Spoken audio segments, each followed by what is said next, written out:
All right, here we go. Just going to get our stream link copied up real quick. Let everybody know.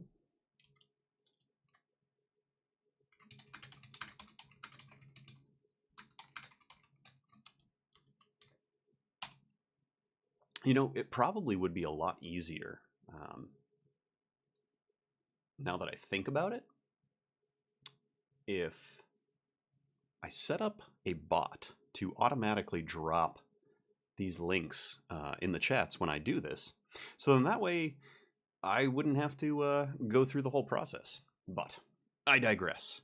We're going to get started here in just a second. Oh, I forgot one more thing. Hopefully our screen doesn't go too wonky. Uh-oh. Uh-oh. Uh-oh. Wee. There we go.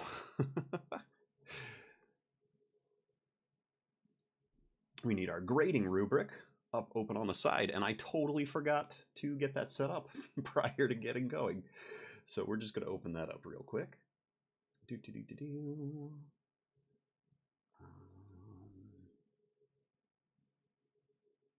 That's not it.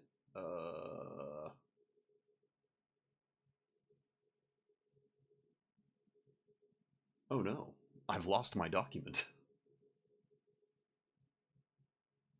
Oh, nope, there it is. I'm just, I'm a silly person. Okay.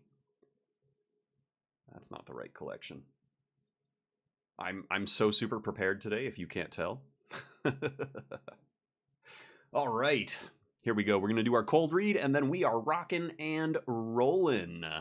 Hello and welcome to Grimlyte Games. I'm your host, Grimmy, and today we are going to be going through the submissions that we got for Be Jammin number 5. Can you believe it, guys? We have now been doing this for 5 months. It has been such an honor and a pleasure to be able to host this community and review all of these awesome submissions that keep coming in from some really talented devs. And the other part about this journey that's been just absolutely incredible for me has actually been watching the repeat devs grow as game developers. It's been so cool looking at some of their earlier submissions to some of their later submissions, and you can very clearly see, you know, where they're improving, where they're changing up some of their strategies, and where their own style is starting to refine itself and really show through. So that's a really cool thing. So what we've got going on today, we had 5 submissions for Be Jammin number 5. Now, of course, if you're paying attention and looking at the screen, you're like, wait a minute, I see 6 games up there. So the other fun little thing that was going on is our jam happened to run over the exact same time that Bracky's jam was going on. And that's a super popular one for anybody who does not know. And we had a couple of the devs that are within our community who not only competed in Bracky's, but they also decided to get a jam ready for ours. So this one right up here, Factory Made, this was one submitted to Bracky's by 2 of our community members. And as a special treat, we are going to be playing through that and reviewing that one at the end as well. So this month, what we did for our theme is we decided to instead challenge everybody with a whole bunch of restrictions instead of giving a theme to build your game around. This time, we wanted to really focus on the aspect of prototyping our games before we start really building them out and trying to get them set up for what's known as a minimal shippable product. So that's really what you're kind of putting out there, like your tech alpha, your tech demo, to try and get publishers to look at your game and say, hey, I want to be a part of this project. So that was our theme for this month. Let's see what we've got.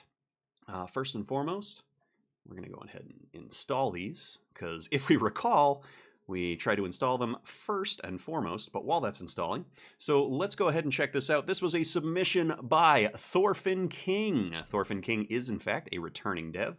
Actually, I believe just about everybody who submitted is a returning dev. So let's check out some information on it, see if they've got anything here. Doesn't look like there's anything written out in our information. That's cool. We'll see what we've got inside the game itself. And here we go.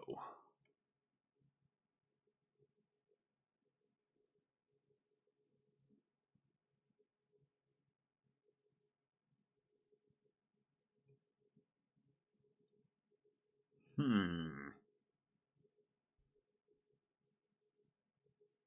like we're struggling to load. Give this just a little bit longer.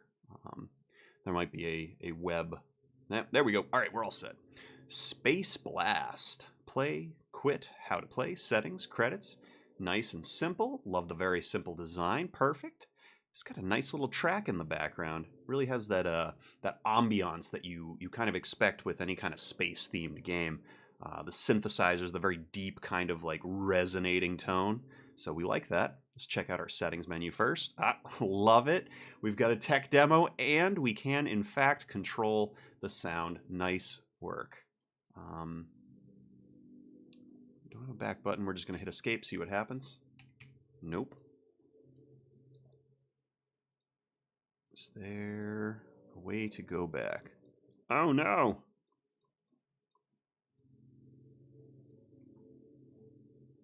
So if there is a way to go back, I cannot seem to find it. Oh, well. Well, we're going to go ahead and reboot this and hope that it works. I might have to do a reinstall. JSON RPC conversation canceled. I don't think we need to really send anything. All right. Let's hope I don't have to reinstall this. Because I don't know why, and I think it's an issue on my end with my computer. Yeah. All right, cool. So we are going to have to. I don't like that. Give it a quick uninstall, then a reinstall. This time we're not going to mess with the settings.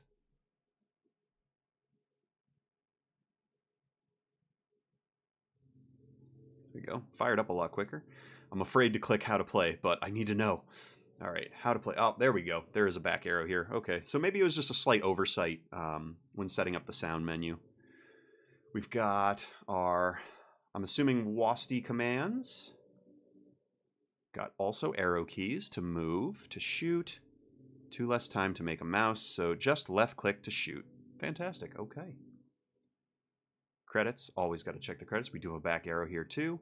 All right, Thorfinn King, he did everything. Sorry for the bad quality of this game. I joined very late, only 1 day and 5 hours to make this short and repetitive game. Oh, okay, awesome. So this was a real crunch time project. Ooh, I'm kind of excited. Ooh, like that little Space Invaders sound effect right there. Okay, ooh. Oh boy. Ah! Oh no! Woo! Oh my gosh, they're so fast.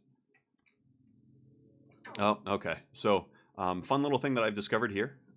We don't have, oh god, what is it? It's normalized movement, right? So if you see how fast I'm going, and then if we're going up, right, same speed, but as soon as I do diagonal, it moves real quick. So actually, it's kind of a cool way to escape and dodge the enemies. But you definitely want to make sure you normalize your movement, time delta time, all that fun stuff, to make sure when you do have those angles, when you're pressing 2 simultaneous arrow keys, you don't end up with that super speed boost on the angle. So I'm not sure if you actually end up getting defeated or if it just kind of tracks how many times that you get hit by stuff.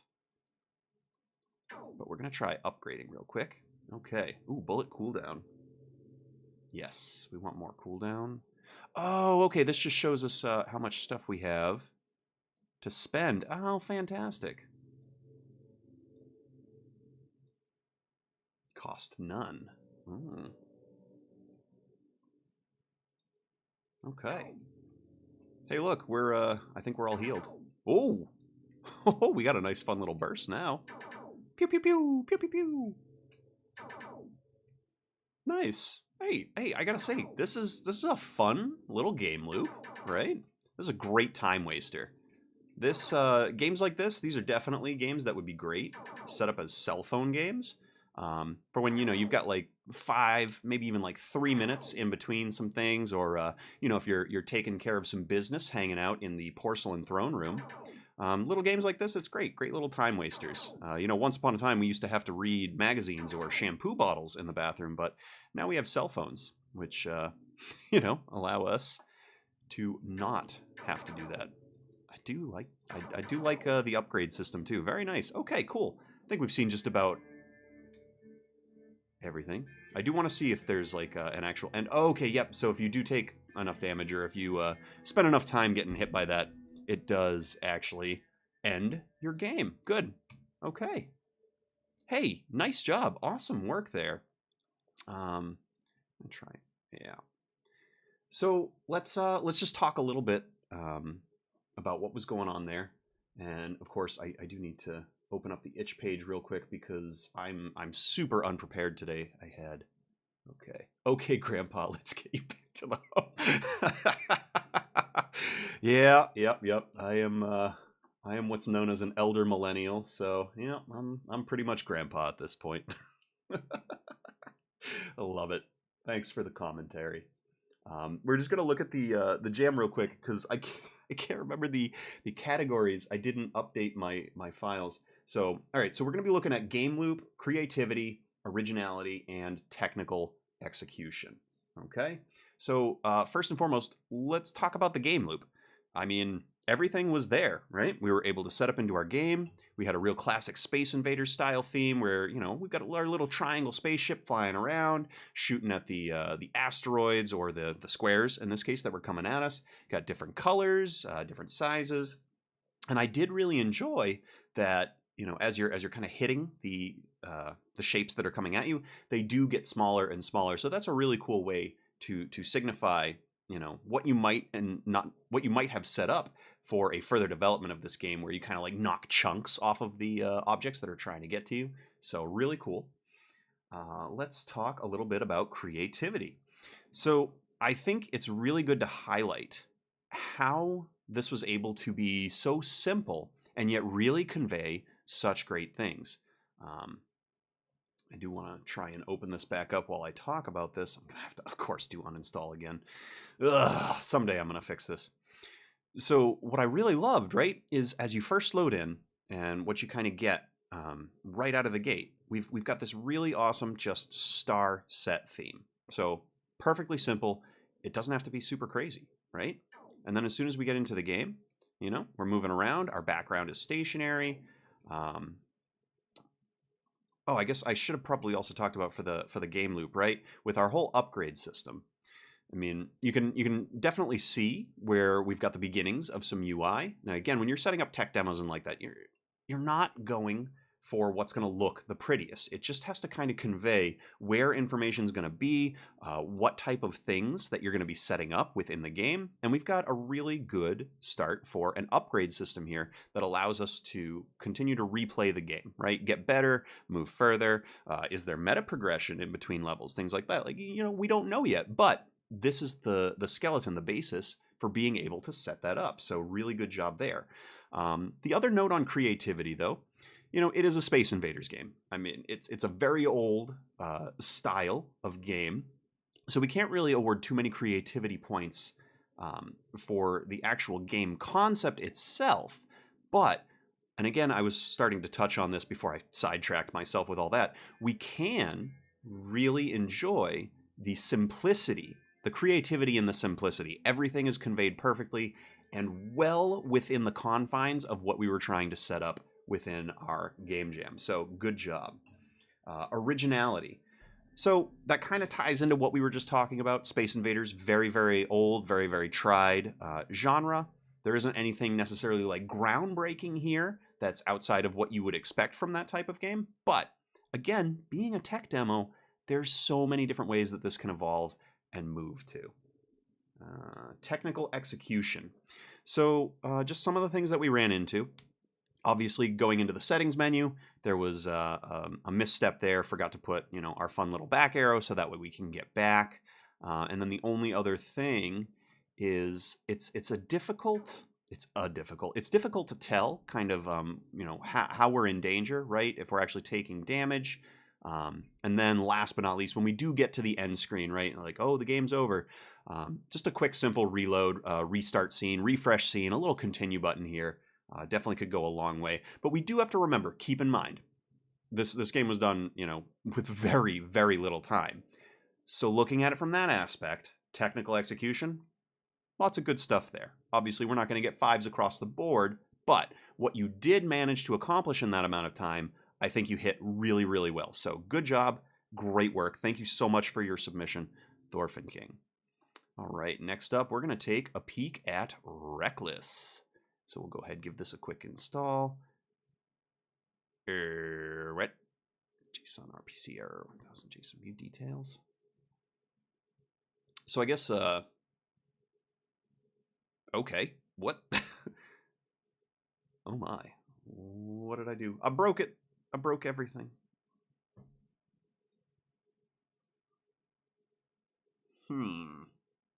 Okay.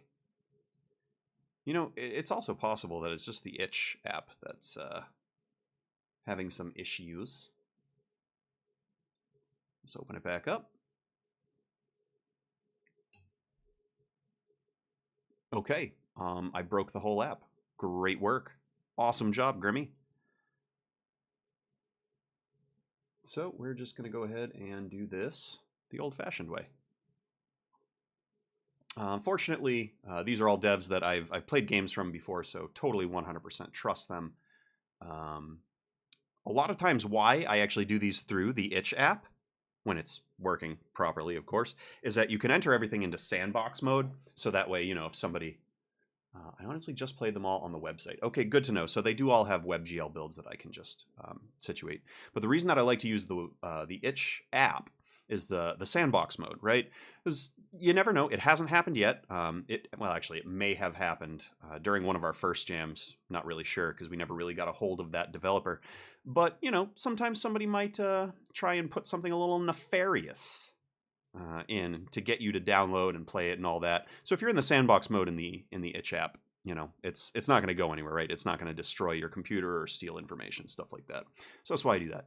Okay, this was a submission by Sanjeet. You are hired to destroy abandoned buildings using a wrecking ball. Reach a target score of 350 to win. No AI was used in this project. Everything in the game is made during the jam. No recycled assets were used. Okay, so Don't Get Censored is going to require a download. Fantastic. We'll zip that up real quick when we get there. Okay, let's see what you got for us. Is that not the full screen button I just hit? All right, maybe it's just my computer is really struggling today for some reason. There we go, okay. So we've got Reckless, a little background music going on. Got some game juice thrown in. Fantastic. Control the music volume. We'll turn that down just a little bit. I really should have done that for the other one, just because it did sound a little bit loud for me. All right, let's go ahead and play. The cities had become overcrowded. People started abandoning these buildings a few years ago. Now the contractors bought the land back and want to construct newer buildings. The older ones need to be destroyed, but we can't use dynamite due to space constraints. Oh, so you've been hired to do the job. Use your wrecking ball to destroy all the buildings. Ooh. So you are new, huh? Yep, 100%. We are not skipping the tutorial. Love that we've got a tutorial and a tech demo. Fantastic. Well, I will set the bulldozer up every time. You just need to focus on the wrecking ball. Think you can do it? Maybe. It's just pressing a button. Okay, all right. I can totally do that.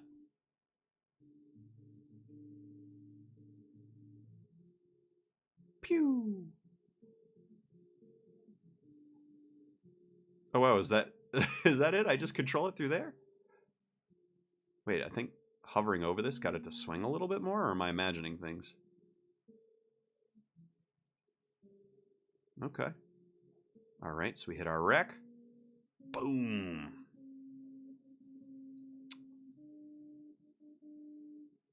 Force, mass. Oh, do I change the amount of force? Okay, all right, I think I see what's going on here. So now we can determine, oh. Interesting. And I'm going to assume this is like multiplicative or adding. Let's see what happens here. Okay, that reduced our force.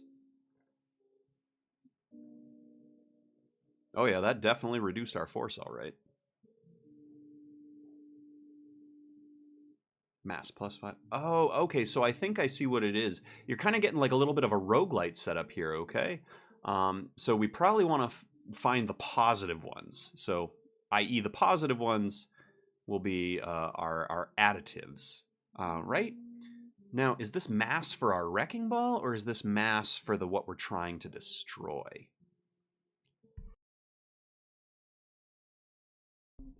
Whew. Well, I guess we'll find out. I didn't really see anything visually increase, so we'll see if maybe this does some more damage. Nope. Okay. All right, let's add force this time. So I think we want to add force and decrease mass, maybe? Continue to add some more force. Here we go. Which I think this is the amount of force we started with. Oh, it's interesting. Don't seem to be really messing with it too much. Let's add some mass, see what happens. Pew! Oh, you know what? We may have also actually passed through a new level, because now I'm seeing that this is target 3120. So that added 10 to our target? Oh, that's going a lot slower when we add more force. Oh, you lose. You didn't meet the target, and we're fired. Oh. Ah, here we go. So we've got some tips as to kind of help us figure out what we're doing. Increase mass only when you have significantly high force, as it will reduce momentum over time. I mean, that makes a lot of sense. Good, we've got a button that brings us right on back. Okay, let's skip through. So let's see if we could actually, figure this out this time. Bam! So we want to try to increase our force without dramatically increasing our mass to start. So what happens if we decrease our mass by 5? Okay, we can't go below 5. Pew!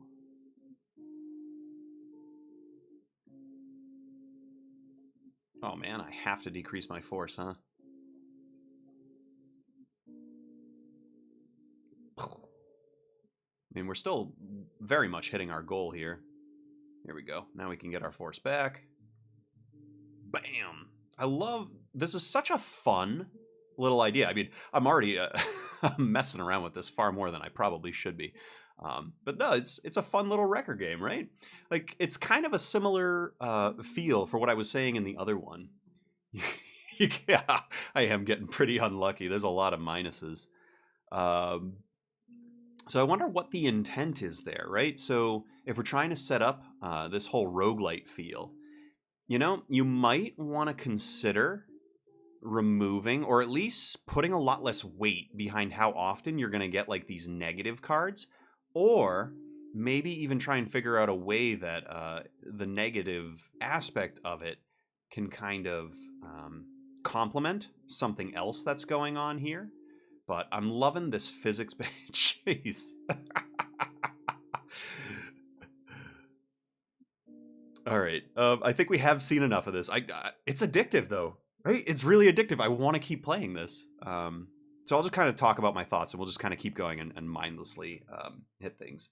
So obviously, right out of the gate, we got to say, of course, now I'm completely forgetting what my criteria was. Oh, jeez, this is such a bad stream. All right, well, the stream's not bad, but I'm so disorganized today.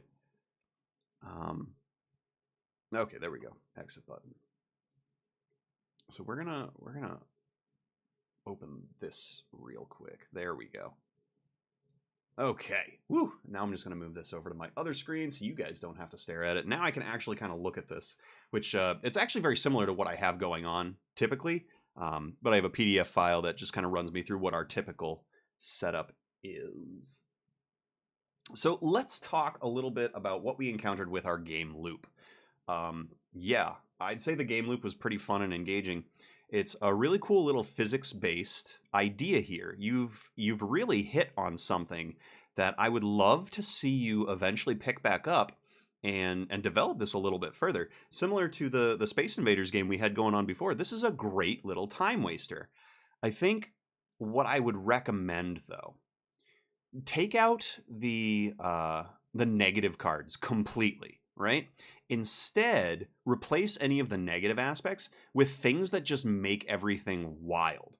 like decreasing gravity, adding, like a rocket boost to when you swing it.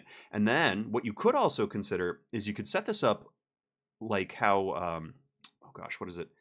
Birds versus pigs. I can't, oh my god, I'm totally blanking on what the name of the game was, but basically it's where you launch Angry Birds. There we go. Oh my goodness, I can't believe that took me forever to figure out. But it's a concept, right, where you're launching physics-based your birds at these buildings to try and knock out. So you could even give the player like different wrecking balls to play around with that do different things, kind of in a similar concept to how they set up Angry Birds, right, where you've got these different birds you can launch. They all do different things. And then those little roguelike cards that you've got popping up in between swings, you can just absolutely go in a zany direction to really just have this game be wild, unpredictable fun. But that would just be my 2 cents, is to take the negative aspects of it out completely, and just give the player something absolutely unhinged to mess around with. I think that this could absolutely be a great little time waster. Creativity. I did really appreciate the setup with being, oh, hey, we've got to, break down some old buildings. So here's your wrecking ball. Go ahead. Oh, you're also brand new to the job. Yeah, you're probably pretty dumb. Why don't you just hit this one button? So I thought that was a pretty nice setup. I appreciated that. And as far as, physics-based games go that I've played that have like kind of hooked me, I don't think I've really encountered anything quite like this, at least not with this setup. I'm trying to think of some of the real big popular ones that I'd recommend you check out just to get some ideas, especially if this is something you want to dive a little bit deeper into and go a little bit further with. Burrito Bison is absolutely an unhinged, fantastic physics-based launch destroy game. Check that out, kind of see what the stuff that they did, and add some of that in. Also, we've obviously got Angry Birds, which mimics a lot of this destruction of these physics-based platforms, buildings, stuff like that. And there was one more that unfortunately I'm kind of blanking on right now. But, definitely check out what some other people are doing with these physics-based destruction games. And I'm telling you, the zany direction is the way to go with these things. That's going to absolutely just get people kind of hooked. Okay. Creativity, originality. I kind of realize now, as I'm talking about these categories, they're pretty gosh darn similar. So I guess maybe moving on, we're just going to kind of lump creativity and originality into it, the same little thing. Obviously, it's going to be 2 separate grading categories for this particular project. So I'm going to kind of figure out a way that I can award creativity points for some things and award originality points for some things, and still have them slightly separate. So technical execution. Yeah, everything worked really well. I'll say, my disliking of the negative cards and the fact that I just kept getting the negative cards, that really isn't a fault of technical execution, right? That's not a bug. That's design. That's how everything was set up. We had our settings menu. You can go forward. You can go back. You can restart your run. Everything, it works. So, really, really good setup for a tech demo. And prototyping. Really good job. Love it. And, you did a really good job sticking to all of the base shapes as well. Base fonts, fantastic work. And on top of this, you were also working on another Game Jam game right alongside this. So, hey, great job. Good work. Next up. All right, let's see. We did Space Blast. We did Reckless. Let's check out Ironically Complex next.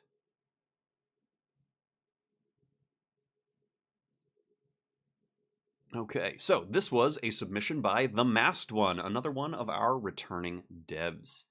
This game was made for Be Jammin number 5. This jam's theme restriction was Kiss. Keep it simple, silly.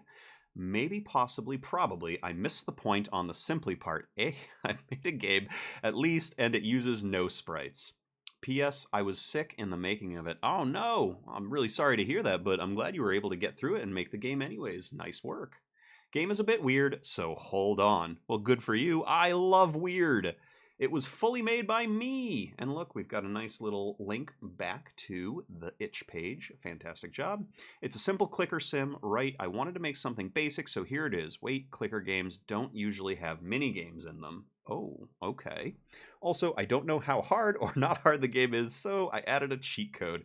But I won't just straight up give it to you. So, riddle me this. Once there was two brothers, good gamers indeed, and every time they lost or won, they always said they own names combined. Own names combined. But a tragic event happened, who knows when, and one brother was left alone, the big brother. Who is he? Every time they lost or won, they always said their own names combined.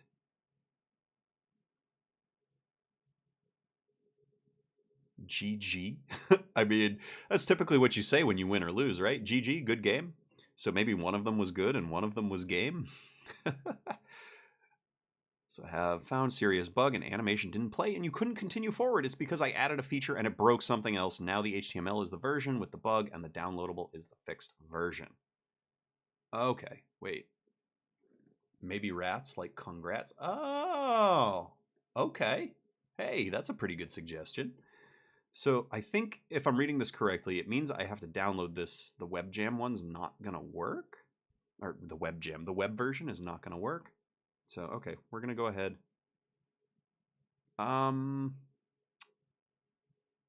Okay. Oh, okay. All right, we can set up for free. I was like, wait a minute. You want me to pay to set this up? What? Quick little download. Do.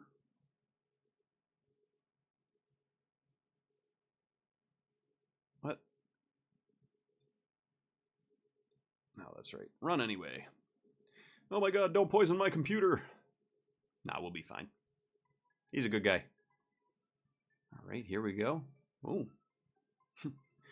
I love the name, right? So the whole point of the theme was keep it simple, and the name of the game is ironically complex. So, huh.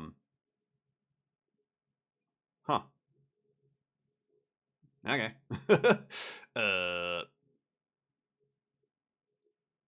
Try that again. So as I was saying, yeah, I think it's pretty cool, right? The name of the game is Ironically Complex, which obviously is ironic to the name or to the whole point of what we had going on. Settings, great, awesome. We can... What? Okay. Wow. Yeah. I got to agree with you there. Apparently the game is too complex to play. Let's see if we can actually get through it a little bit. Tip, yes. Ooh, does this mean I can play with a controller? Watch out.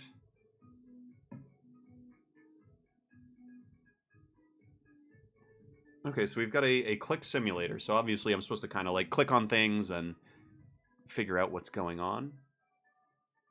Okay, so that's our upgrades over to the left. Oh, all right, yeah, no. What? Bro, that's rude. What? Click to get the polygons. Duh. Okay, fantastic. So yeah, it literally is what they said it was. It's a click simulator. Can I mess around with this at all? All right, so now that we've got some money, we can mess with some upgrades here. We can upgrade our button. We can upgrade our clicker. Well, why not just do both?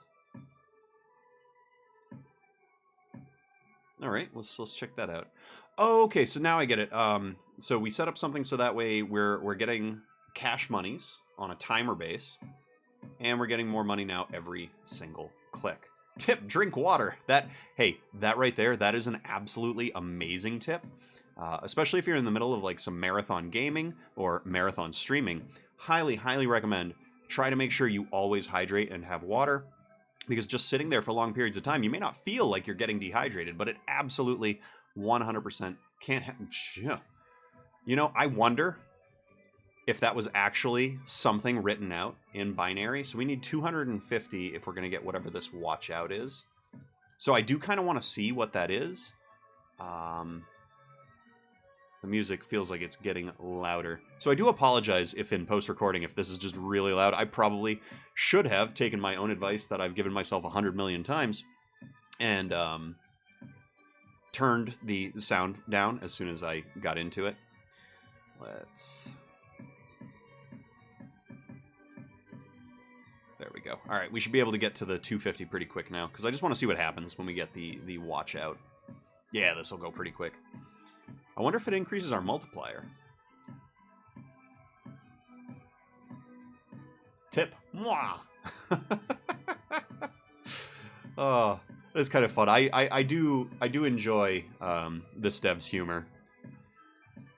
All right, here we go. Let's check this out. What happens with watch out? What? Oh. Oh, okay, yeah, a mini game. Oh, that's what you meant by mini game. Ah, look at me go. Meow, meow. Whoop.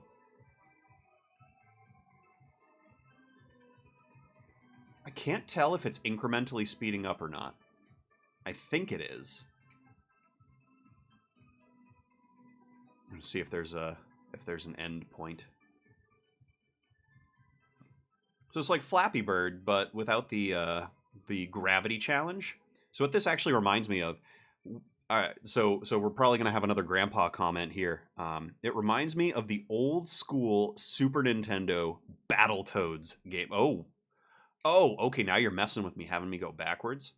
So the old school Battletoads game, and there was this one particular level where you were on this this hover bike, and you basically had to, you know, kind of do something like this, like the original Flappy Bird, if you can believe it.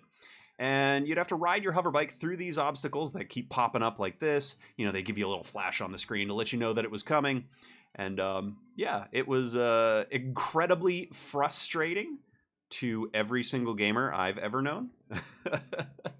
Actually kind of reminds me a little bit of that old Lion King game too, which the developers intentionally made super difficult. Like they've actually come back, and oh my gosh, this minigame keeps going. Okay, I do love how this is you know, flipping back and forth and making you adjust the angles you're playing at. But the old Lion King game, the devs have actually, you know, come out and apologized. They intentionally made it super hard, and this was a game marketed towards, you know, kids, really young kids. And the whole point of why they made it as difficult as they did was so that way people would have to go and rent it multiple times from the video game store. Yeah, by the way, we used to have to go to Blockbuster to rent our games because, you know, we couldn't just afford to have them all in our Steam libraries way back in the day. But they set this up so that way it would be almost impossible to beat, so you'd have to keep renting it to keep trying and keep going. And yes, the devs admitted they did it intentionally. It was a money grab, and they have apologized for it. What on earth is going on here now? Do I get more if I click the little red dot? Nope, he just bounces around. Okay, but since completing that, our multiplier's now gone up to 2. All right, cool. So then what's our next monetary tier we're looking at? Oh. Okay, so there's a few mini games here. So the good news is I'm definitely going to check this out again on my own, because obviously I want to see what those mini games are. But let's close up some thoughts on this game. First and foremost, we're going to talk about the game loop. Funny enough, I've never been a super huge fan. Oh, I could have done that the whole time. So I'm sorry for subjecting you guys to probably what was really loud music coming through the recording. Oh, good, and it doesn't look like it gets rid of your progress either when you do that. Oh, fantastic. Nice work. What was I going to say? Okay, so let's talk about the game loop.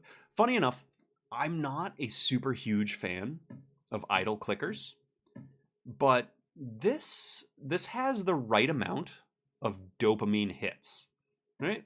Like you've got fun little numbers popping up, going off in all funny different directions. You've got, you know, obviously your humor showing through with this talking mouth that's just giving you all these ridiculous things, giving you tips. Not all of them necessarily are helpful.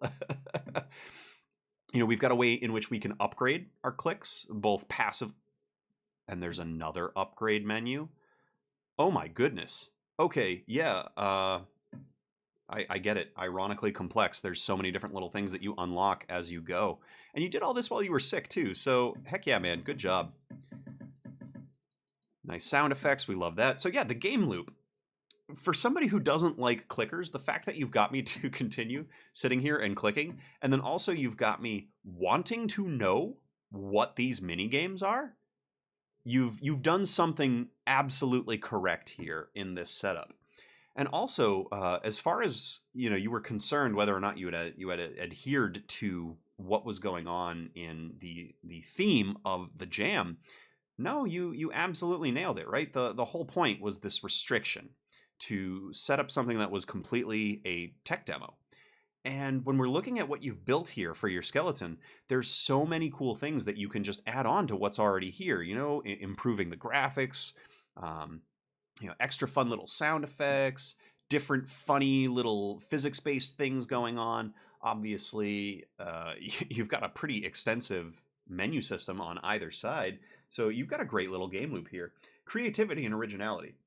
So while there's really nothing original about an idle clicker, what you've done here has given it absolutely what I would consider your touch. Okay, I've seen a couple different games that you've submitted to us now, and as I was saying, I appreciate your humor, and I think you've done a really good job of making an idle clicker that is very relatable to you as a developer. So I think as far as originality goes, you took a concept that there's nothing original about, and you've done a good job making it your own. So nice work there. As far as creativity goes, having the mini games set up that you play, having them gated behind having to just do your idle little clicking, stuff like that, and then having your extensive upgrade systems. I mean, obviously, we've only touched the surface of what we can, in fact, upgrade here. So there may be something deeper within this system that adds all this extra zany stuff to the screen, different things going on with the actual idleness of it. I'm trying to think of a really good example here. I want to say it was called Idle On. You can get it on Steam, you can get it on the phone, and it was the precursor to the Idle RPG, and I'm absolutely messing up the name of it. But it was this whole concept of where everything was idle and clicks, and you would build up and go through all these different levels by setting that up. And I think you've got a good skeleton here that could absolutely follow in the footsteps of a game like that. So fantastic work, nice job. Last but not least, technical execution. We did do the download version, so I'm not sure what the web-based version had that bugged it out, but the download version, everything seems to be working just fine. Yeah, so great job, nice work. Had some fun with that. Love it. What do we got going on next? So let's see, we did Reckless, we did Ironically Complex, we did Space Blast, so we've got Don't Get Censored and Simple Square. So I know Goose is still in the chat, so we're going to go ahead and check this game out now. Don't Get Censored.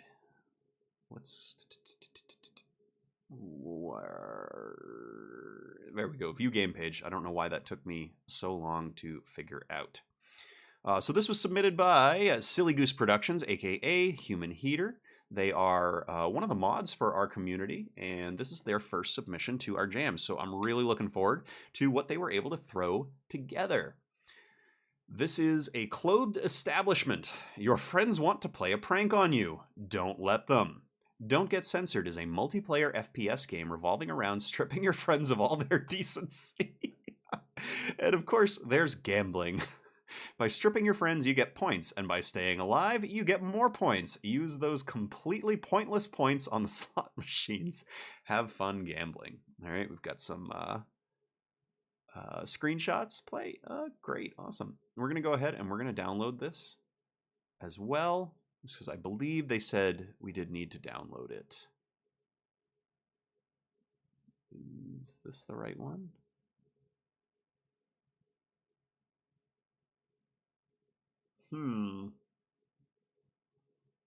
Oh, you're going to be jumping into the game as well. Why? What? Oh, I'm clicking on the wrong thing. I'm like, what's going on there? Ironically Complex? Wait, no, didn't I just download it? What is going on here? Let's try this again. Oh, okay. Now it's working. For some reason it wasn't. Don't Get Censored.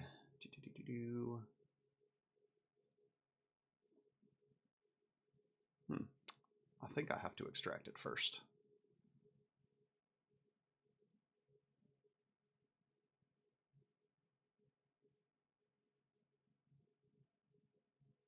Oh my goodness.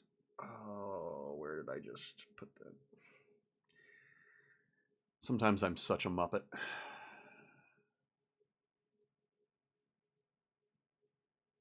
Oh, I did get 2 of them. Nice job. All right, we're going to do extract all. Let's just put this right on the desktop.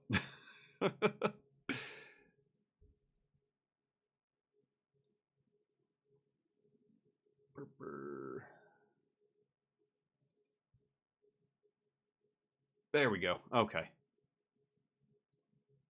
Seriously, I swear I'm not completely technologically disabled. Love the little splash screen heading into the game. Fantastic work. Customize options. It doesn't look like we have. Ooh. Oh, fantastic. I do like the fancy pants hat. All right, my computer's doing that fun thing again where it's just going to keep crashing it every time I open it. Where did the game go?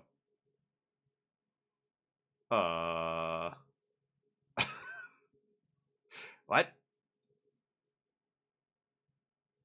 Oh my god. The game just disappeared right out from the file. Why am I having so much trouble today? What is going on?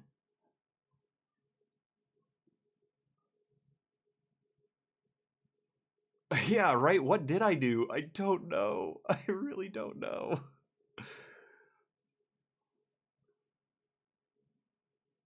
I guess we're gonna we're gonna do this again. What? Why can't I? Because it's all extracted now. Okay, we're gonna try firing this up again. Oh my god, I gotta stop clicking stuff, I guess. All right, hey, yeah, we love that splash screen. Fantastic. Okay, we're not even gonna customize. We're just gonna stay right where we are. Okay, we've got create a room, enter room name, create. Null reference exception, object reference, not set to an instance of an object. Oh no, we've got a null reference error. Development console. Hey, that's pretty cool. I actually just learned something today. I didn't know you could have this inside of the game. Connection lost. Status changed to timeout disconnect. Client state was connecting to master server. All right. You do have to customize to get in. Okay. So let's see if we can do this then without blowing up the game again. We are Grimmy. We are an assaulter.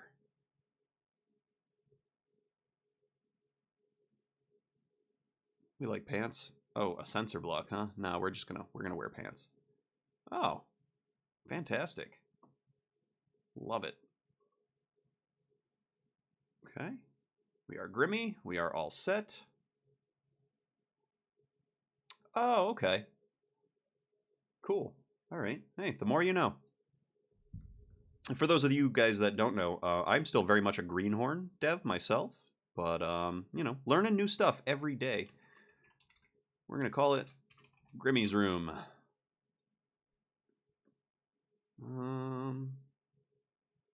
Client is on master server, must be master server for matchmaking, but not ready for operations. What am I doing wrong? Oh. Huh. Interesting. I don't know if I did something right or if just closing the console fired it up, but we're connecting.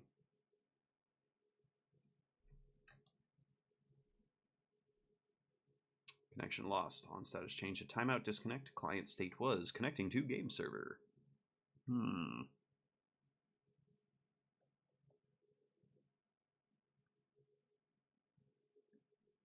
Having a little bit of issues connecting. If you've got any tips for me, I will gladly take them. Well, I hit clear last time and it got us to this. But hitting clear again did not get us any further.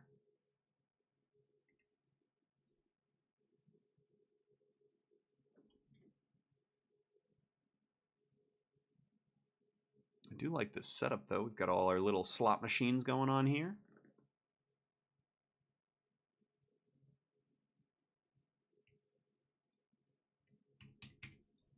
All right, we will try rebooting. Don't get censored.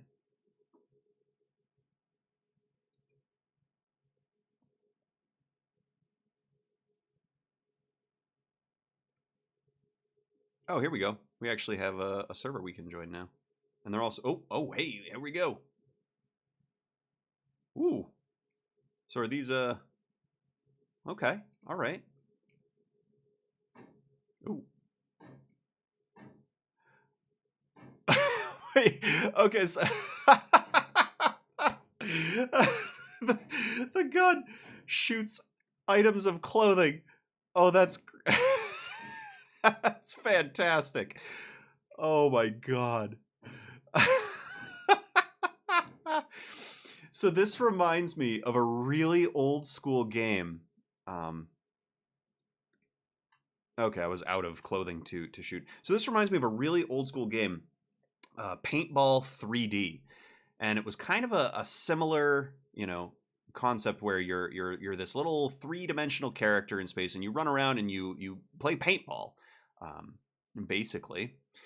Except instead of paint splashes when you shoot, we're shooting clothing. All right, let's see. Let's find heater. Let's put some clothing on them so that way we can get some points. Oh, there's a jump function too. Okay. You, sir, need some clothing. Wait, you disappeared. Uh-oh. Did you just activate some admin hacks? Oh my goodness. Oh, gotta reload.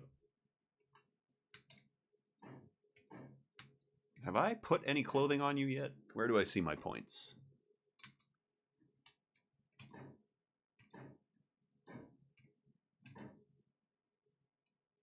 You disappeared again.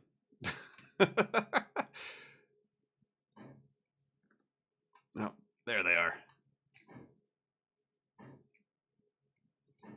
Oh, I think I just put some clothing on you. Haha. But where are my points? How do I know? Let's see. F, E. Can we gamble? Oh, wait a minute. If I hit you, it takes clothing away instead of putting clothing on? Here we go. Lower wager, raise wager. Okay. Gamble. Whoop. Okay. Gambling sent me somewhere else.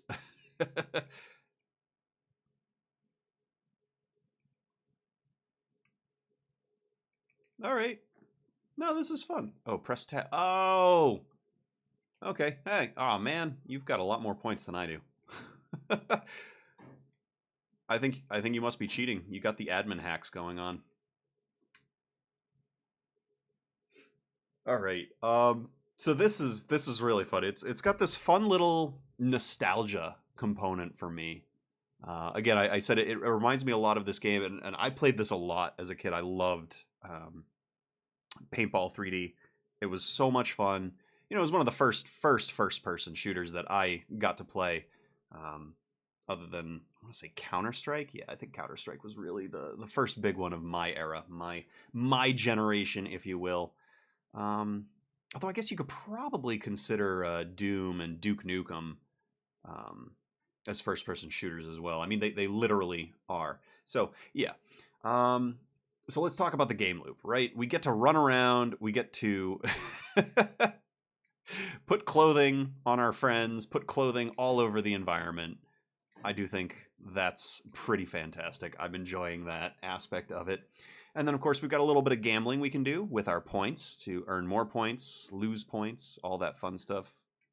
Oop, I just teleported again. Maybe that means I got 2 clothed. I got 2 censored.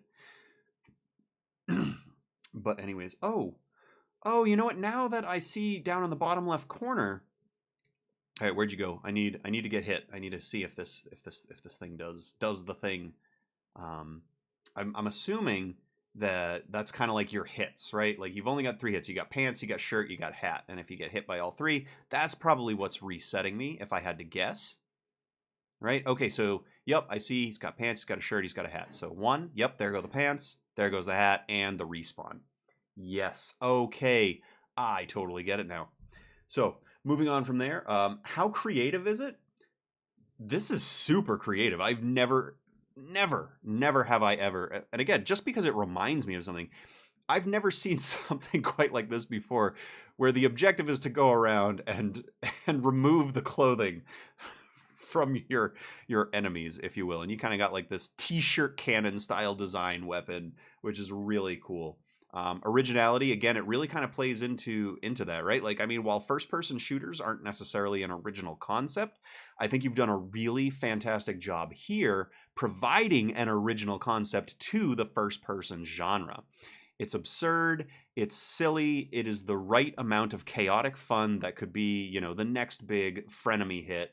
Like all those other fun ones that are coming out now, like Among Us, you've got Peak, right? Like just the one where you get together with your friends and you have an absolutely wild, disgustingly good time that makes for really incredible streaming content, in fact, because, a lot of people are doing that as well. So, hey, wonderful job here. Really great. Awesome to see your submission, and I really, really enjoyed that.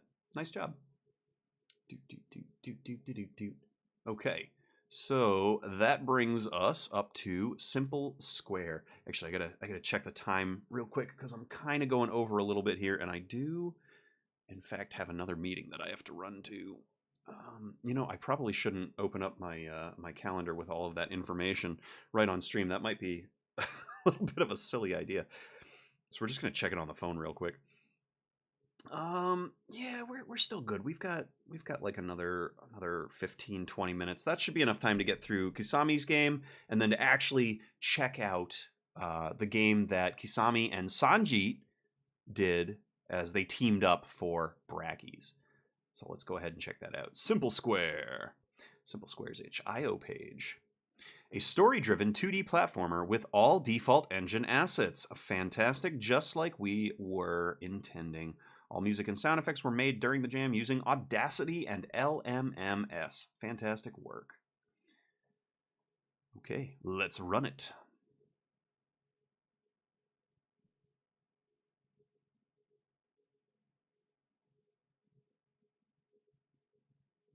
Yeah, there's got to be something going on with my computer, with my browser. Like, I feel like that's taking way too long to load for these games today. All right, Simple Square, we got some nice background music going on. We're just going to go ahead and turn that down a little bit because for some reason it always sounds so much louder. And actually, I'm starting to realize now, as I'm looking up at my stream recording, the desktop audio was turned off this entire time. So there was no audio for anybody to be worried about. Oh my goodness. I've done this 5 times, and this one feels like I'm just making every streaming mistake ever. Oh, this is great. Hopefully this is great entertainment for you guys, but I'm sitting here just absolutely torching myself. Okay, Simple Square. The land of squares is a simple place. Every square is born with a special talent, which is simple in nature. Some are good at singing, some can drink more water, some tell good stories. Squarey, too, was born with a special talent. He could jump off cave walls. Let me tell you his legendary feats. Alright, wait, you can jump off cave walls? Oh my gosh, yes. I love the little pixel effects too. Oh my goodness. Oh, this is going to be fun, I can tell already. Oh, you've got a nice fun little animation too to indicate the jumping of the square. Nice work. AD moves us. Oh. Hey, this foreground parallax you got going on, absolutely love that. I'm not sure if your intention was to really block the view to make that jump a little bit more difficult, but what I would recommend that kind of helps with this front parallax, make it just opaque enough that you can see the player and the backgrounds through it. And this is totally scriptable as well, once you get within range of it, you can have it change its opacity, which is also a pretty cool effect. So just something to consider. Now, obviously, if the intent is to actually block the player's view to make some of this platforming a little bit more challenging, then completely disregard everything I'm saying in that. Hold AD into the wall while in the air to slide along. So I think, there we go. Okay. This is what I'd say. You can jump. What I'd recommend for this, since you're trying to get them to figure out that they can slide into the wall, you wanted to make this a little bit higher than the jump. But, yeah. Well, I mean, it's tough, right? Because I see you're trying to set up the show don't tell tutorial, right? You want them to do the thing, but you want them to slide on the wall here, and if they just kind of jump, it's a little difficult to tell that anything's happening because it's not high enough. But if we instead do this and then just kind of run into it, then yeah, I can see you're getting exactly what you're going through. But then here's where, you also show that they can do that. So what I'd recommend, and this might be a little bit more difficult because there'd be a little scripting involved, is you could have this setup, right? And then what you've got here, written here, but then on the other side of the wall, you can have press space while sliding to perform a wall jump. So then this shows them, right, that they can in fact slide down the wall, but then immediately over here it tells them, oh, by the way, while you're sliding, then you can do your wall jump. I do like this layered parallax that you've got going on in the background too. This is crisp, this is clean. Absolutely loving it. Enter the tunnel to start the next level. Fantastic. All right, I'll point it out when we get to the next one, just because it's another thing we can point out. Oh boy, big jump, yeah! Big jump, we're not gonna make it, but we can wall slide, haha! I knew that was coming. Ooh, I wanna see, can we wall slide on that side? Oh, nope, because it's at an angle. Nice, okay. So with this, the layering order, because you've got this set up visually that it looks like you're coming into the tunnel, you want to make it set up so that way the square, or your player character, is going to be the furthest out, so it'll be further out than your transition portal, so that way you don't get that effect where you like jump behind it to go inside of it. It'll just look a little cleaner for full development.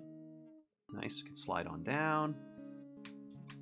Very clever. I'm liking the cleverness in some of this platforming here, and you're really having the player utilize this this wall jumping sliding mechanic that you've set up. This is really cool. Now, interesting. So one thing I'm noticing for this object here, this is a very clean slide. But then in the very beginning, when you were having me do the slide, I noticed, and maybe it was just that first object, I wasn't actually paying attention to the second one, because I'm just now noticing it here. The slide was very jostly, like you were bouncing up and down off of it. So my guess is that you set a material surface to this one that's different than whatever that first object was. Which, I mean, yeah, this is perfect, right? Like, this is the kind of wall sliding that you want. So whatever you set up for the material here, great work. We're going to slide down this because I'm not sure what's going on here. Aha! I see what you did there. Nice work. And then I'm going to assume we have to go up here. Nice, nice. All right. Hey, really, really cool platforming and very good use of the mechanic that you've built in here. Got some very interesting puzzles so far. We'll play through one more level because this one looks super interesting too. Now this is a fun idea, right? So when you get into levels that are designed and built like this is where you can add in some fun secrets, right? Like you can have something here that the player can get that they have to just fall in just right. And I think I may have just pigeonholed myself. Yep, we're gonna have to go off. Well, let's see what happens. Okay, good. We just start right back at the top. S, Q, U. Oh, it's going to say square. Ha, ha, ha, ha. Ooh, this should be interesting. How does this one work? Okay. Yeah, so you're seeing here, right? Angled surfaces. That is a tricky one to get the mechanics to work just right. Although it feels like... So maybe it's just... No, it's working fine. There's just every once in a while, there's like a superfluous spacebar hit. But I mean, definitely for using an angled surface, that's not bad. Probably could clean up the coating there just a little bit. Ooh, okay, I think... Well, I mean, we could probably just... I hit spacebar a little too late.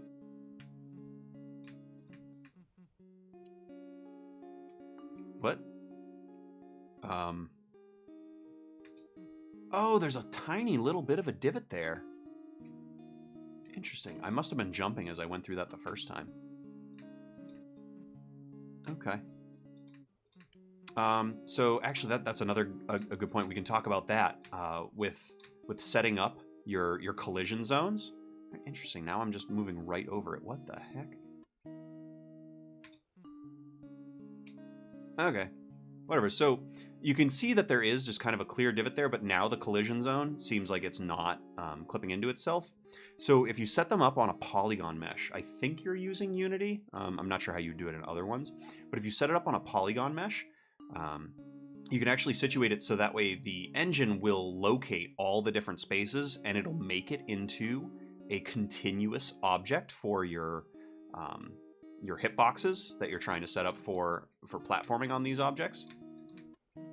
So especially when you have terrain that's a little bit wonky, right? It isn't just a straight flat piece. You definitely want to utilize those kinds of hitboxes.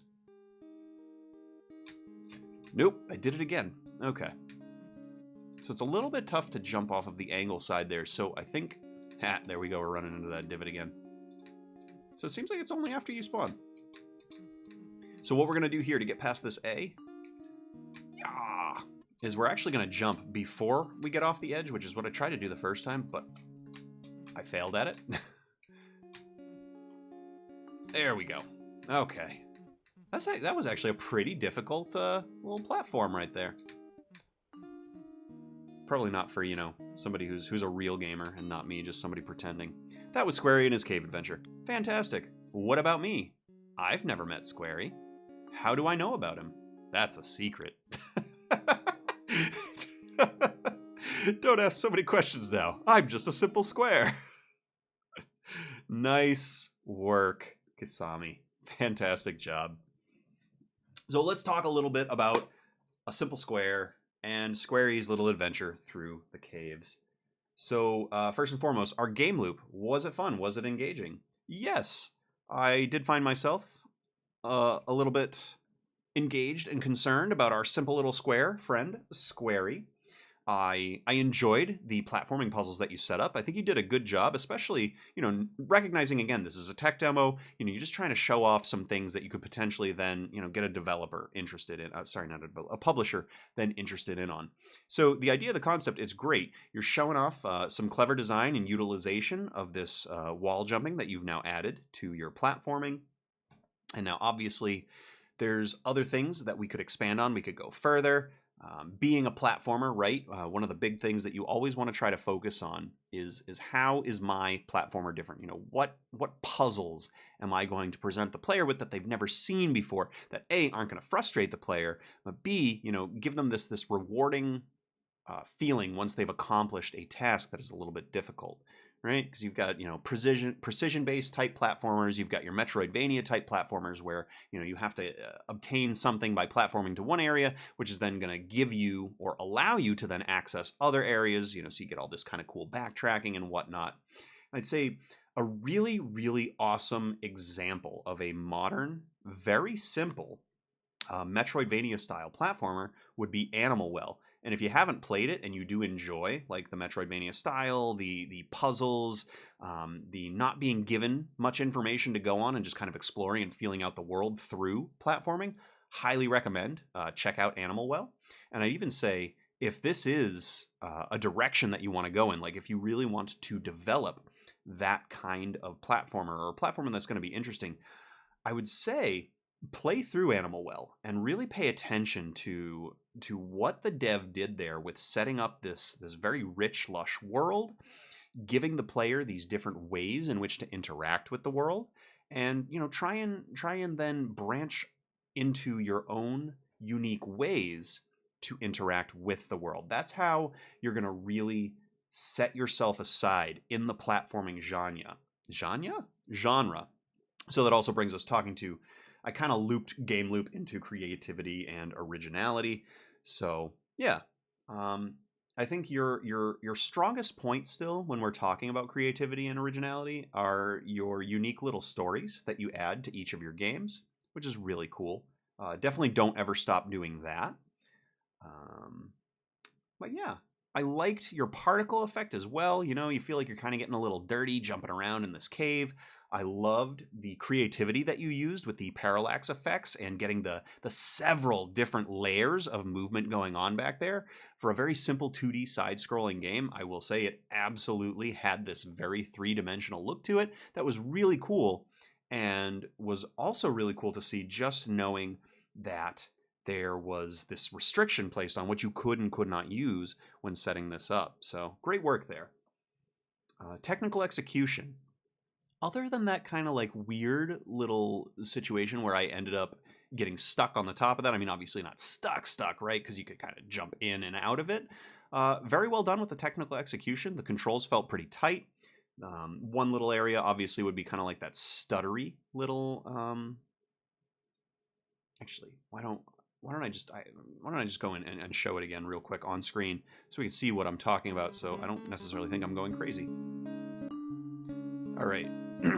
So as we're getting over to it, right, it was this one is where I encountered, yeah, you see that slide down, right? It's kind of jittery, kind of stuttery. So my guess is that you utilized a different material, because, right, this one's really nice and smooth. So there probably just isn't a material on that one. But since you're trying to get them to utilize the wall slide here, you definitely want to situate that with the right material. Or you could take my tip that I was making before, where you take that text box that's further left on the screen, putting it here where this text box is, and then moving this one over here, right? So then you've got the player utilizing it. You don't have that kind of jittery, stuttery step. But yeah, so that's just that quick little note as far as technical execution is concerned. Great. Awesome. Fantastic job. You guys all did really, really well with the restrictions that I placed. And especially knowing that a bunch of you guys were working on other jams, or you were sick, or you ended up joining super late and still managed to throw something together. Absolute kudos. Round of applause. Well done, guys. I loved seeing everybody kind of getting into this tech demo spirit. And again, you know, knowing that you guys have submitted other things and looking at these, it's just so cool to me too that, you know, from the last jam to this jam and even the one before that, we're really starting to see these ideas starting to pop out. We're starting to see you guys really grow as devs to the point where you're starting to find these unique little niches within the game types that you're making, in which you actually do have products that you could develop further and start to be real works that you can put out there and, you know, get a little money back for your time and investment into this hobby. And especially if, you know, you have these dreams of being a developer down the road, I think these are really, really good starting points for building your portfolios, and you guys are just doing awesome. So keep up the great work. Now, of course, last but most certainly not least, I did say we were just seeing some thoughts from the chat. I thought you might be busy playing Silksong. So, fun fact, I never actually played through Hollow Knight. I know, I'm so sorry. And I was following all of the development for Silksong because it looked really cool. And I was like, you know what, I'm actually gonna have to play this. And I was saying to myself, you know what, I gotta go ahead and I gotta play Hollow Knight before Silksong comes out. And then, of course, I ended up getting myself in a game hole where I just got stuck on other games that I've got such a long backlog of really, really good games that I want to play. So now I feel like I'm gonna have to put Silksong on a wish list, pick it up when it's on like a discount sometime, just so that way I can finally play Hollow Knight before diving into that. Now, of course, for those of you who are in the community, having played Hollow Knight, and I'm assuming some of you guys will be playing Silksong, if you get into Silksong and you could say honestly that, hey, you don't need to play Hollow Knight to really enjoy this, go ahead and drop that in the server and just let me know, because then maybe I'll expedite when I end up playing Silksong. But yes, without further ado, we're going to hop right into Brackies real quick, because I want to see the game that Kisami and Sanji made together for Bracky's Jam. All right, you got laid off by your company and decided to start your own biscuit factory. You got the factory for a very low price after one day. You know why. Oh boy. Controls, we've got WASD movement. Mouse lets us rotate our camera. No AI was used. Fantastic. And then, of course, we've got our extra assets, the SAC asset, font asset, factory assets, ghost assets. Wonderful. Fantastic. Let's run the game.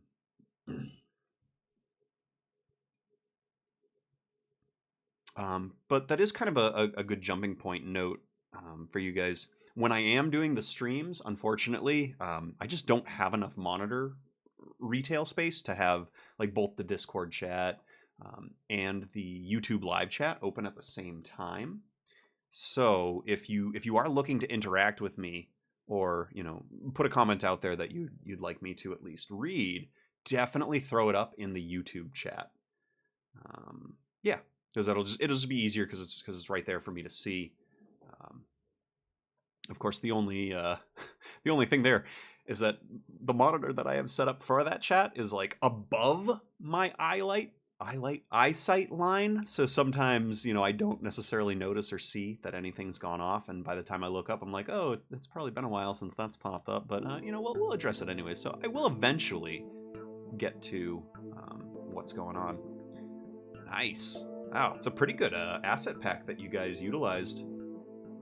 These look pretty gosh darn real. I mean, obviously, yes, you can tell they are, in fact, shapes slapped together, but, the textures, that definitely looks like some rusted metal. Love it. Options, we've got music volume, sound effects volume. We are going to turn that down just a little bit now that I've actually made it so desktop audio is coming through. And let's play. It was a terrible week. I got laid off after 5 years with the company. I decided to run my own biscuit business and saw an ad in the news today. Why did that just remind me of a song? Oh. I bought an old factory near the outskirts of the city. The guy looked shady, and the price was very low, but the place is well maintained. Yes, we all should be buying factories from shady guys. That's how you can end up with your very own Christmas tree factory. Shout out to American Dad reference there. Time to risk it for the biscuit, I guess. Oh, love it. Love it. Whoa. Okay. Oh. So we just start out staring up at the ceiling. I will say this mouse sensitivity is huge. Hold on, I need to... Nope. What am I doing? There we go. I needed it back in full screen. Yeah, this mouse sensitivity is huge, and it doesn't look like there's a way for me to get back into the menu. So I'd highly recommend, especially when you've got games where you get to look around like that. That's interesting. Huh. Oh, I see what's going on here. Okay. So what's happening is my mouse is still active. It's just not visible, right? And the reason I can't turn left anymore is because my mouse is actually going off into my next monitor. Aha. So I can't say I have a personal experience with how to work with that. There's some issue with the WebGL shadow rendering. You may try using the Windows one. So you know what? I think actually I am going to end up doing the Windows one just because since I'll probably be able to isolate it to just the window so I don't end up going off the screen. Yeah, we're going to do that. Thanks for downloading. Did it download? There we go. Yes, it did.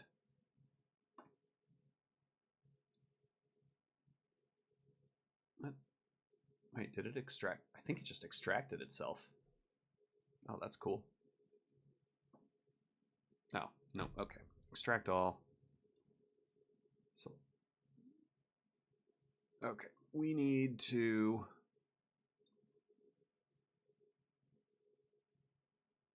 There we go. Okay. Sorry, I just had to close that other window because it was really bogging everything down. Why am I struggling so much to like extract things. I'm just struggling in general. My goodness.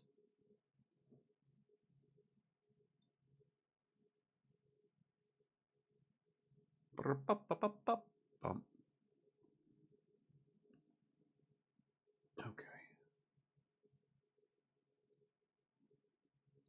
There we go. All right. Yeah, so the issue I was running into, right? My mouse was running off into my next monitor. So we'll see. Uh-oh, I might be running into that same issue. Nope, I'm not. Okay, good. So yeah, isolating it. What is going on? Oh my god. This has been with every single game today. Anyways, okay. So yeah, now we're not running into that issue. We are isolated to the window. Sorry for everybody for spinning around super fast there. So we're not running into that issue where the mouse is going off the screen so we can play. Okay. Sacks, 0 out of 3. Press E to pick up drop. Press left click to throw. So what I was going to say originally as I was looking into this, you definitely want to have some settings for that mouse sensitivity, just because everybody's stuff is going to be a little bit different. Assuming we're putting the sacks in here. Yeah. Yeah. Wait a minute. Did you guys hear that in the background? Hold on. All right, everybody quiet. Shush, shush, shush, shush, shush. Yeah. Okay. I thought so. So now who's saying yeah? I'm real curious. Is it is it the guy that's throwing the sack in, or is this crate just really happy? Yeah. Get a sack thrown in it. Good job. Now let's get inside, shall we? There's a lot of trash to be taken out. But anyways, yeah, you'll definitely want to have some sensitivity settings because everybody's hardware is going to be a little bit different. It kind of it goes hand in hand with what I'm always telling you. Sorry, my nose was itchy. With having settings for your sound effects and your music. That's another really big one, especially when you do have look around mouse buttons. To throw this, am I throwing it out the window? Yeah, we sure are. Oh man, that's not environmentally friendly. That's all right. We're gonna look the other way, and we're gonna hope the EPA doesn't come after us. Doo-doo. Yeah. Yeah. Hey, everybody's cheering for me. I did such a good job throwing the trash out the window. Move towards the box. Oh, look at that. We got a little flashlight. Oh, down in the bottom left corner. We've got an indicator, too. Fantastic. I will say, owning several really high-powered flashlights myself, that is a weak flashlight. I would love to see the lumens on that amped up a little bit. Unless, of course, you're trying to insinuate that this guy just does not have a good flashlight. What? Okay, did this all of a sudden turn into a horror game? Hold on, I was not ready for this. Am I gonna get jump scared? I swear, if I pee myself on live stream, we're gonna have some problems. Try to find a way out. Did I just see something run across the screen? What was that? Alright. Okay, that wasn't gonna... Oh, it must be a little screen tearing. Yep, okay. It's just screen tearing. Oh, guys are messing with me.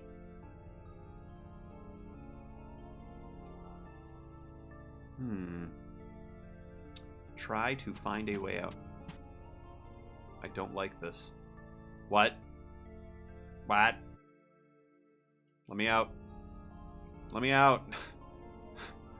Oh, back against the wall. Back... I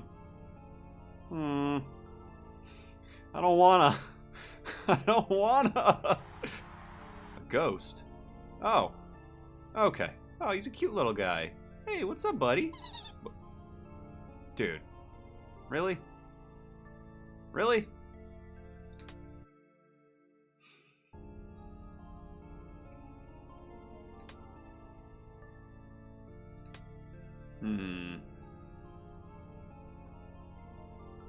I guess maybe this is the exit after all. This is the door that we went to the first time. Okay, good. Make sure that box doesn't start following me.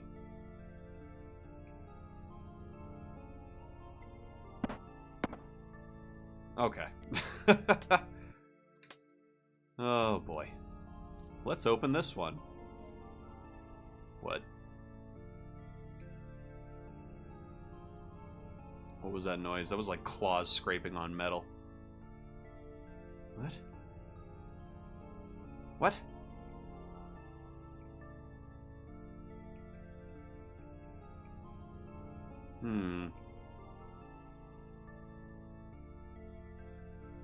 Is it this door? So I will say, for continuity, right? So we came through this. There was definitely not a door like this on the other side. Now, obviously, that's for continuity. But if you're trying to go with more like, hey, this factory building, the insides don't match from one room to the other, or the outside, right? Like you're trying to create more of like something that's psychologically going to mess with people, then absolutely, yeah, stuff like that's perfect. There are objectives. Oh, yeah, wow, how did I not even get that? Okay, so that was... Thank you for that. Not again? Oh, God, you messing with me again with that box? Climb the stairs. Yeah, I really should be paying attention to the objectives. They're right there. So what I'd say in that regard, I don't know why, but for some reason my eyesight's just not drawn up to there. You might want to put that instead, like at the bottom of the player's screen, like center bottom, because your eyes are going to be a little bit more drawn to there, especially depending on, or make it larger, like what you've got up in the right for use the WASD to move, press space to toggle torch, stuff like that. Definitely make that a lot bigger, or even like have it kind of flash for a few seconds to draw, like anytime it changes, right? Have it flash for a few seconds to draw the eyesight to it, so you can be like, oh, okay. Or again, you know, put it somewhere a little bit more prominent. Press E to break the box. Oh. Oh, you got... Are you coming at me? Hey, hey, hey, hey, hey, hey, hey, hey. Okay. I was at the hospital when I woke up. The doctor said I lost consciousness due to overwork. Since then, I make sure to leave before sunset. Gotta risk it for the biscuit to make a living in 2025. Love it. Fantastic job, guys. So, I mean, obviously this is for Bracky's Jam, so I'm not going to be a judge there, nor am I really judging anything about it. So we'll just kind of talk about the game a little bit. Really awesome job, guys. I think it's cool that you guys teamed up to take on this project together. I could definitely see the styles of each of you kind of bleeding in a little bit into each other's work. So that was also pretty cool, too, to see that.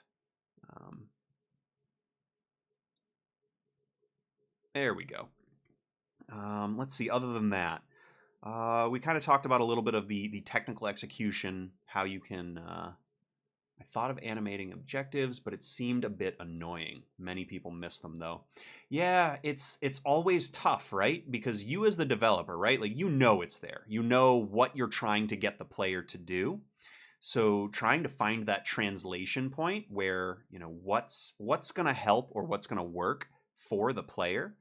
So sometimes, and I mean, obviously for game jams, this is really difficult because a lot of times you're coming in right under the wire. But if you end up finishing your jam a little bit early before the deadline, if you can get a friend to play it just, you know, before you upload anything and just have them kind of give you their thoughts, like, and they don't even necessarily have to be a developer friend, like just somebody who's a gamer, and just see where they run into some pain points. And that can definitely help you fix stuff up before you make your final submission. But obviously, you know, that's not always going to be the case. So what ends up happening, right, is just overtime. And this is just going to be a thing where you just compete in as many jams as you can, try to complete as many projects as you can, because every single project, every single jam, you know, somebody's going to give you a new perspective that you might not necessarily thought of before. And over time, that's going to help build your repertoire of like, your go-to, right? Like, where do I put objectives? Where do I put markers on the map? Where do I put things in the UI so that way the player, is much more drawn to it. The player sees it much better. I am not a UI guru by any stretch of the imagination. Arguably, I'd say that's probably, as far as game dev is considered, UI is the one single thing that I have the least amount of experience in. So realistically, when I'm telling you things about UI, it's just from the player's perspective. Like, what was easy for me to identify, what wasn't. And I hope that in my own games, when I develop them, trying to analyze that from the player's eye instead of just, me as the dev, like, where do I want to put this? Try and think of it more like from the player's perspective. Where is it going to draw to? Yeah, but that's just stuff. It's going to come with time. I mean, there's whole people who make their careers all about UI development and design for games. So that's another thing to consider, right? Like, it is an art form, and it's one that you're not going to figure out overnight, just like anything else. It's going to take time, repetition, to figure all that out. So definitely just keep at it and have people test your games. Especially people who aren't game developers, like, at all. It's definitely really good to get their perspective on things like that, especially user interface, because they're not going to look at it from the perspective of knowing what you can and can't do. They're going to look at it from the perspective of, oh, I had no idea I was supposed to do that because, I didn't see it in the top left corner. Things like that. What else? I liked how it kind of shifted midway through, right? So I'm playing this one thing, I'm like, oh, it's a little factory simulator, so I'm gonna do some stuff, it's a little life sim. And then all of a sudden it's like, wait, now it's a friggin' ghost hunt? Like, oh god, what's going on? And now you've got these little puzzles going on. So that was really cool, and I loved how the music shifted as well to help really hammer home that mood shift that you were going through. So when we're talking about, like, ambiance in games and trying to convey feeling, right? Like, I mean, realistically, the ghosts were super cute. And the graphics, we're not looking at, like, something that's done in, like, Unreal, 1700,000 with these, like, really cutting edge shaders, lighting, graphics. But by utilizing music and really tying into some of the baser instincts inside the brain, you can convey feeling and emotion very, very easily without having to lean on really high-tech graphics. And I think you guys did a really fantastic job there. So I want to make sure I highlight that. I think I just said really like 7 or 8 times, including an Unreal Engine. But again, the short version is you did a very, very good job isolating and then flipping the script with the ambiance, and the feeling was in fact conveyed there. I did feel the shift. Like, I got goosebumps, right? And again, they were cute little ghosts, but I got some goosebumps. So fantastic job. Hey everybody, if you stuck around this long, thank you so much. Definitely, we're at about an hour and 30 minutes, so this was a bit of a long stream. Really appreciate the guys who hung out and watched live, gave me some feedback, bantered with me a bit as we were going on. It definitely makes these much more enjoyable when I don't just feel like I'm talking to myself for an hour and a half. So thank you guys so much for hanging out today and watching. And again, thank you guys so much to everybody who took the time to build a game and submit to our jam, especially those of you who had other obligations going on and you still managed to do that. So thanks again, guys. Without you, this wouldn't exist. There wouldn't be a point to me sitting at my computer for an hour and a half and reviewing these games. And honestly, not gonna lie, watching what you guys create and critiquing them, it helps me as an aspiring developer myself, right? There's lessons that when I'm going through and looking at these that I'm then able to even pull for myself. So as much as I hope this as much as I hope this whole experience helps you guys become better developers, I want you to know that it is also helping me become a better developer as well. So I enjoy doing this, and I'm also getting a lot out of it. So thanks so much for joining us. I will see you in jam number 6. No idea yet what we're going to be doing, but we're probably going to go back to prompted themes as we head on into the fall season here in the good old US. Maybe we'll do something themed around my favorite holiday of the year, Halloween. When can we expect the next jam? Oh, that's a really, really good question. So far, what I've kind of been doing is I've been situating them on, like, the same timeline. But you know what? Especially since you guys are repeat jammers, I think what I'm going to do for you guys, for the community, for everybody who wants to participate in the jam, we're going to pick a theme and we're going to get it started much sooner. So we'll kind of look at it from this perspective, where maybe some people will only have like a week to put in, but we're gonna give everybody, I think, almost the entire month of September to work on their next jam. I think we could probably get some really cool stuff out. And that would also open it up for people who would, prefer to work on something earlier in the month because they don't necessarily have enough time later in the month. So yeah, I'm always open to trying new things. So I think this will be a good little experiment for our next jam. Yeah, I'll try and throw something together pretty quick so we can get our theme out before we head into too much further into September. So again, thanks so much for joining me today, guys. I am Grimmy, and this is Grimlyte Games, a We Be Jammin', and as always, I'll see you in the next one.